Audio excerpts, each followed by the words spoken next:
Hey everybody, it's Emily from ARG Schooling, and this is my review of Game of Thrones Season 6, Episode 5, The Door.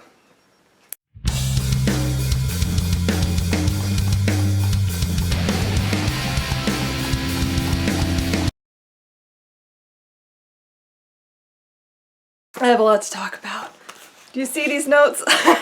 This is all the stuff I wrote down. It's like, hey, there's too much. Okay, so I'm going to try to divide this up and make it reasonable so I don't talk for an hour. So I'm going to go by place. So let's start with the Iron Islands, because I think that was my least favorite storyline of the evening, of an actually pretty spectacular episode. I mean, overall the season has been ridiculous. But my least favorite element of tonight's episode would have to be the Iron Islands plot, because I feel like the show doesn't really know what to do with the Iron Islands. They've always sort of played it like these backwater people who don't really know what to do with themselves. And I mean, the biggest element of the Iron Islands in the entire show so far has been Theon, but there's a lot of stuff going on in the books with the Greyjoys, and I feel like they're missing that element of it. For example, the Kingsmoot. So Theon is telling everyone that he wants Yara to be the queen, and he's going to stand behind her and let her take the throne, and everyone's just about to rally when Euron shows up. And Euron is just not... he's not doing it for me. In the books, he has all this stuff that he comes with, and in the show he's just like, I'm gonna bring these 1,000 ships and I'm gonna get Daenerys to marry me because she's gonna want my ships and my giant penis. And it's just like, that's not gonna win Daenerys over. I'm sorry. She's queen of freaking Marine. If she wants ships, she can get ships. She's got the giant Dothraki horde. I don't really think she's gonna need Euron's ships. What he brings in the books, he has the dragon horn, dragon binder. Would that not be the key element of winning Dany in the show too? I mean, dragon binder is a horn that he can use to bind the dragons to him and make them his dragons as opposed to Dany's. And wouldn't that be the key element to actually getting what he wants here? I don't know. I don't know why the show's not doing that, because I feel like, again, we're going to see the Greyjoys do a whole lot of nothing. I don't see Greyjoys having a real piece in the game. I don't think they do. So that kind of bothered me, that the one cool thing he had going through. They also did the same thing with the horn at the wall. Didn't Mance Rayder have this amazing horn that could bring down the wall? And where did that go? Does that not exist in the show? I don't know. So there's a lot of cool stuff that just doesn't happen. And it would be easy. How hard is it to make a horn? How hard? It's not that hard. So that's not even like complicated CGI elements or anything. So that kind of, I was feeling a little let down by the Kingsmoot. So now we're going to move into Essos. And in Essos we see Arya doing some cool stuff. So I was excited because this is the chapter from The Winds of Winter that George R. Martin released, where it was called Mercy. So I was excited to see that kind of play out, but not really, because obviously it didn't happen exactly as it did in the book, or we only saw a piece of it. But that's pretty cool anyhow. I'm going to settle for that. So I really enjoyed the whole play aspect, that she was like watching her life basically play out in a ridiculous comedic format, and it really offended her. And I would be right there with you, Arya. I mean, to see your father, who you believe is a hero, to be mocked like that, and yeah, and to see Sansa ridiculed like that. So yeah, I think that was pretty hard for her to watch. But and that goes along with the whole theory I have that she is not really no one, and she will never be no one. I don't know what will happen to Arya overall, but I don't think she's ever going to really let go of her Starkness. I think she's going to hang on to that pretty much forever. And either it's going to cause her death, and either like the Faceless Men will not abide that, and they'll kill her, or she'll somehow make it back to Westeros, and she'll die in an assassin attempt, I think. I don't know. But I did find it interesting that her mission is to kill the woman who was playing Cersei in the play, because the woman who plays Sansa didn't like her and didn't want her to have all the glory. And so what if that leads to like the real Cersei getting killed by Arya? Ooh, so that Sansa can rise. I don't know. That's just me talking crazy.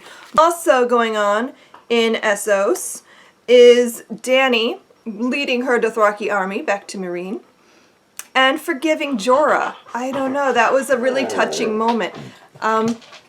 She knows now what he did for her, and he's admitted that he loves her, which is just sweet. But we all knew that. But and I love that she's like tasked him with going out and finding a cure for the grayscale, which I don't think he can. It's not really curable. I don't think a cure exists. I know, like, my husband's like, no, he's Shireen, but I don't think it's the same thing. Shireen's was caught like immediately. Also, Shireen's grayscale, we don't know that that was really cured. I think grayscale has the ability to go into remission, but I don't think it's ever really gone. So I kind of don't really think Shireen was ever cured. But yeah, so I don't think he's going to be able to find a cure. And where would you go to look for that? I don't even know. A Shy by the Shadow? Would they have some sorcery there that could maybe do something? I don't know. But I don't think he's really going to do that. I think he knows that he doesn't have the time and that he has more important things to do. I think he's going to try to, like, do some grand thing to help Dany to get to Westeros. Somehow. So that's like that's his real mission, is he's going to help Dany somehow. Also in Essos, while Dany's still off on her journey back to Meereen with her army, Tyrion and Varys meet up with the Red Priestess, who they are hoping will rally the people of Meereen to Dany's side. Priestess believes that Dany is the prince who is promised. She calls it the one who is promised, because obviously Dany's not a prince. But it's the same vision that was going on back in Westeros with Stannis was the prince who was promised. So it's the same prophecy, but they're reading it as being Dany. And it could be. That's totally plausible. So Varys, being the skeptic of all religious things that he is, calls her out, and man, she just messes with his head. So I don't know what that means. Like, she knows things about Varys that Varys doesn't really want anyone to know, and it totally freaked him out. And I don't know how he's going to react overall to that, because I feel like he does not trust her at all, and he doesn't really trust most people, really. But it was just really cool to see Varys get so shaken up, because he doesn't usually shake very easily. Now let's go to the north, where we see Sansa finally meeting up with Littlefinger. I have been waiting for this moment. I've been waiting so long. The minute he left her there in Winterfell with the Boltons, the minute he left, I'm like, oh my god, stuff's gonna go down. I really cannot wait for her to confront him on it. And so finally I get my payoff, and Sansa's not taking his shit. She is not in the mood for his nonsense, basically. I loved that scene. I loved how heated it was, how intense, and like you couldn't tell, like he was not prepared for that. And what is his ultimate plan here? I'm always like, ugh. Littlefinger is such a weird and intriguing character. I mean, he's orchestrated the entire events of the Song of Ice and Fire, save maybe Dany. But, I mean, he's orchestrated everything. The only reason Ned was even in King's Landing was because Littlefinger talked Lysa into killing Jon Arryn and then sending that letter to Catelyn. That wouldn't have gone down that way if Littlefinger hadn't set things in motion. And like he's been orchestrating so many things behind the scenes, killing Joffrey and maneuvering Sansa around the chessboard. And I mean, I even heard a theory that maybe Littlefinger is the Harpy, that he's the one running the Sons of the Harpy. And like, wouldn't that just blow your mind? That he's got a stake in every piece of the game. Like, that's crazy. Like, he's trying to keep Dany from coming to Westeros, basically. I love that idea. I'm behind it. because I think he would totally do that. So he comes and he brings this huge army that she needs, and she sends him away because she doesn't want his help. But I'm like, but you want the army. You need the army. Keep the army. But she sends him away, and he's hanging out at Moat Cailin. I don't really think he's gonna leave. And I don't know what his thoughts are here. I wish I could read his mind. I feel like he's got two choices. He could rescue Sansa again at the last moment, knowing that she needs that army. And if he really cares for her, then that would be the thing to do. But if he doesn't really care for her, and he just is like pissed off now that she's kind of thrown this all on him as if it was his fault, I don't know, would he take that army and go to the Boltons? I hope not. But I could see him doing something like that because he is not a nice person. He's not on anyone's side. He's on his own side. And I really wish I knew what his endgame was. Like, where is he going with this? I don't know. Does he actually have aspirations to sit the Iron Throne? Because I just don't see that. I mean, he's a no one from nowhere, basically. And he doesn't have any way to sit the Iron Throne. He doesn't have people behind him, backing him. So I don't think that is the end game. But what is? I don't know. And so he tells Sansa that the Riverlands, go to the Riverlands, go get your uncle, the Blackfish, has built his army back up. He's taken over Riverrun again, and so she sends Brienne to the Riverlands to go. Cause I've been wondering all season, how does Brienne end up in the Riverlands now? Because there's a whole different plot going on in the books from this, where Brienne is still looking for Sansa, and she's in the Riverlands looking for her. And that's where she runs into Jaime and another character who I will not mention, just in case it actually happens on the show. I have a little bit of a hope, that it will happen, so I'm not going to talk about that. But that's how she ends up in the Riverlands, and she's going to the Blackfish to bring the army over to Sansa to help her. But I have a feeling the Blackfish has his own problems to deal with in the Riverlands because we saw in the trailer that Jaime's also there. So I don't know what's happening with that. But either way, Brienne and Pod are in the Riverlands to go to Riverrun to talk to the Blackfish about the army coming to help, while Sansa and Jon are off on their northern tour to go and rally the troops. So I know they're definitely going to go to Bear Island. They're going to get the Mormonts because the Mormonts are definitely willing to help.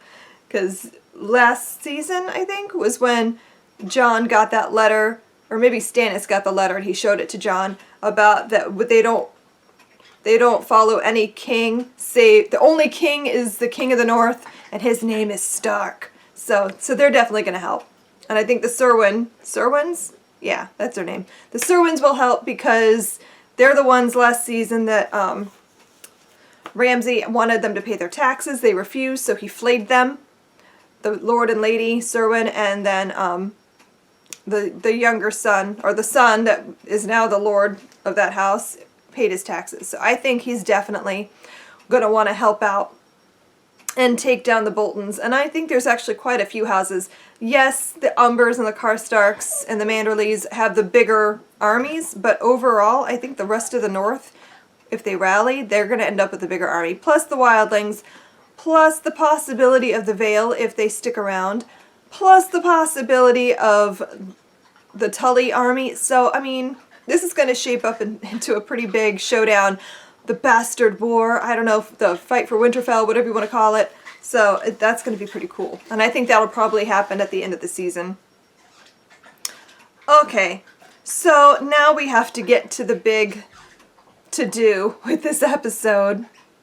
And it really, I have so many things. I have so many feelings right now. So let's start with the visions. So Bran sees the origin of the White Walkers, and that's crazy. So the children of the forest were being invaded. The children of the forest were the original inhabitants of Westeros. And then the first men come, and they invade, and they fight, and they eventually settle with a truce, and they have peace. Then the Andals come, and they fight, And there's all these battles happening, and I don't remember all the things, but there's a lot of stuff going down. And the children of the forest have a lot of power. Apparently they also created the others. They made the White Walkers to help them in their fight with the men. And like a puppy that doesn't get trained well, that weapon turned around to bite them in the ass, and now they have this problem on their hands.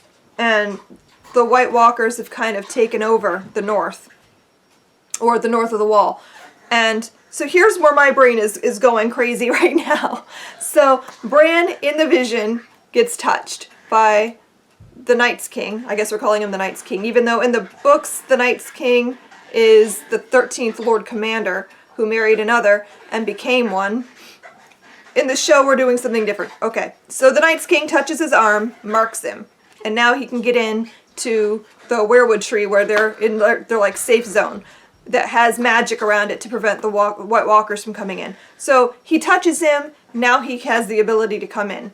And so they send all the White Walkers in. Does that mean that if Bran were to go north of the wall now, or south of the wall I mean, if he were to leave and go back to like Castle Black, would the White Walkers then be able to cross over the wall? Would that break the spell that is preventing them from coming through? Because there's magic in the wall that's keeping the White Walkers behind it.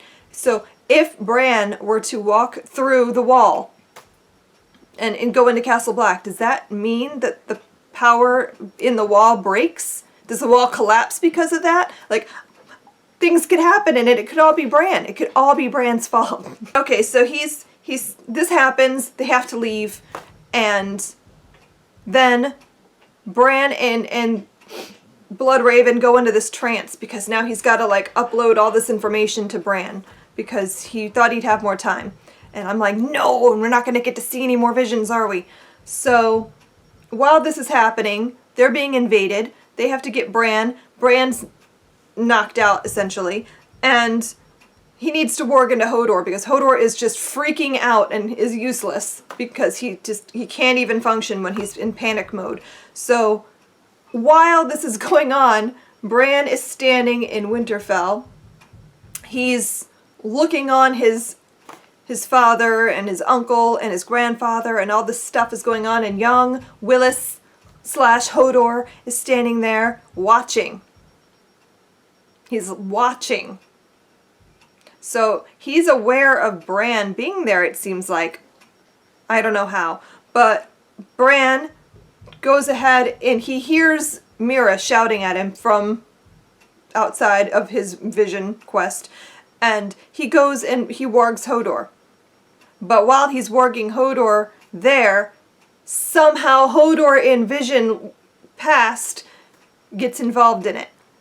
I don't know how. I don't understand. Like, I'm trying to make sense of it. But it was kind of weird, and I don't know. But that's how Hodor became Hodor. Hold the door. Oh my god. My brain can't deal with this. I'm so upset. Like, oh, and Summer, and the freaking direwolf. We have one direwolf now? We have only one? What? Those are important to the story. I know they are. Why are we killing them all? But, so Summer's dead. Everyone's dying. Hodor is holding the door for Mira and Bran to escape, and that is how he dies. And I am just so upset. Like, I was like this watching the show last night, just like the minute that they were coming, the White Walkers showed up, I'm like, oh my god, they're gonna kill Hodor. I just knew. And I was like, please don't do it. Please don't do it. Please. I didn't want that to happen. I'm still really, really upset. Like, he was an innocent. He had nothing to do with anything. Except that he wanted to help Bran because he felt love for Bran or whatever. And then he's just... I'm sad. I'm so sad. My predictions, I don't know, I'm just so catatonic right now over poor Hodor that I just I couldn't think that hard about real predictions. I mean, I've kind of touched on a few things here and there, but I mean, I don't know, why'd we have to do that? Why? Of all the character deaths, I think that one probably hit me the hardest. Because Hodor was just this sweet, innocent person who just got wrapped up in things that were beyond him. But what does that mean for Bran's visions? Like, that was like, he changed something. He altered something in the past. I don't know where that's going to go. I don't know, because he's still in Vision World right now. He hasn't been released from that. And I don't know, is he going to be stuck there? Or is he going to come out? And will he be able to go back? Like, I don't know. I don't know what's going to happen there. We're in uncharted territory, and I don't really know how it's going to play out. Yeah, so I thought this was a pretty solid episode overall. I am really excited to see where all of this leads to. So that is my review for episode 5, The Door. Did you watch it? Let's talk about it in the comments and see what you thought. I'd like to chat. So thanks for watching. I'll see you guys next time. See you later. Bye.